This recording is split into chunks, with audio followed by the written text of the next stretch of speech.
Breaking news Delhi से। दिल्ली में drugs मामले में बीजेपी का कांग्रेस पर बड़ा हमला। आरोपी के फोन में दीपेंद्र हुड्डा का नंबर है, ये बड़ा दावा बीजेपी ने किया है। बीजेपी ने कहा कि क्या चुनाव में इस्तेमाल हो रहा है ड्रग्स का पैसा, मोहब्बत की दुकान में नफरत का सामान। ड्रग्स के पैसे की जानकारी कांग्रेस को है या नहीं, हुड्डा परिवार इस मामले में जवाब दे। बीजेपी ने बेहद गंभीर आरोप लगाया। आपको बता दें कि कल दिल्ली पुलिस की स्पेशल सेल ने 562 किलो कोकीन जब्त किया था, जिसकी कीमत 2000 करोड़ रुपए बताई जा रही है। और इस मामले में जांच अभी दिल्ली पुलिस की चल रही है, लेकिन बीजेपी ये बड़ा दावा करती हुई नजर आ रही है कि जो आरोपी गिरफ्तार किए गए हैं उनके मोबाइल में हुड्डा परिवार का कनेक्शन उनका है, दीपेंद्र हुड्डा का नंबर है, हुड्डा परिवार से उनका कनेक्शन जुड़ा हुआ है। अब हमारा सीधे उनसे सवाल है, अगर ये आरटीआई सेल का चीफ था तो आज देश की हर जनता का ये राइट टू इंफॉर्मेशन है कि कांग्रेस पार्टी के साथ इस मुख्य आरोपी जो इतने बड़े, शायद देश में सबसे बड़े ड्रग कंसाइनमेंट को पकड़े जाने का मुख्य आरोपी है, उसके साथ क्या संबंध है। दूसरा, संबंधों का सिलसिला सिर्फ यहां तक नहीं है, ये श्री दीपेंद्र हुड्डा जी के साथ इनकी फोटो है।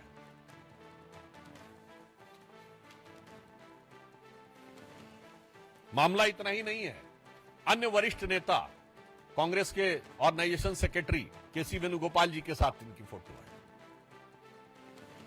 फोटो तो कई बार पब्लिक डोमेन में कोई भी खिंचा लेता है, मगर एजेंसियों को उसके फोन से दीपेंद्र हुड्डा जी का नंबर भी बरामद हुआ है।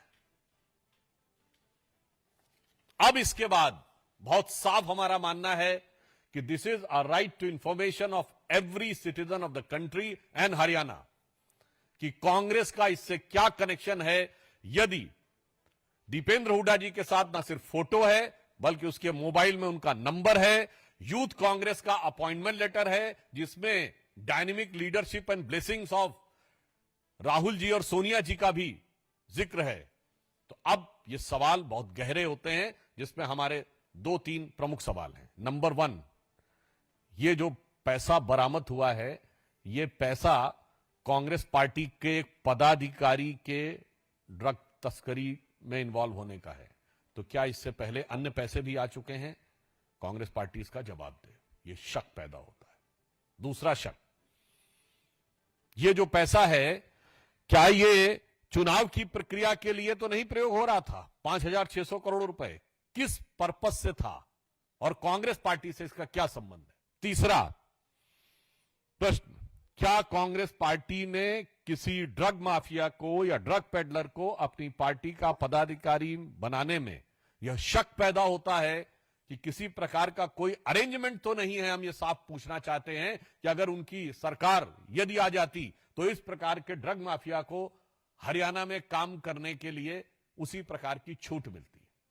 ये 3 सवाल देश की जनता के सवाल हैं और ये शक पैदा करते हैं। कांग्रेस को स्पष्टीकरण चाहिए और ये इसलिए गंभीर सवाल हैं क्योंकि आप सभी प्रबुद्ध हैं और मैं देश के प्रबुद्ध नागरिकों से भी कहना चाहता हूं, किसी देश को बर्बाद करना हो तो 2 प्रकार की चीजों का प्रयोग किया जाता है। एक, उस देश की जनता के बीच में भ्रम पैदा करो, और दूसरा, सीधे उसकी युवा पीढ़ी को ड्रग्स में इन्वॉल्व कर दो। और न्यूज रूम से मेरे सहयोगी अतुल प्रताप सिंह जुड़े हुए हैं। अतुल, बेहद गंभीर आरोप लगे हैं।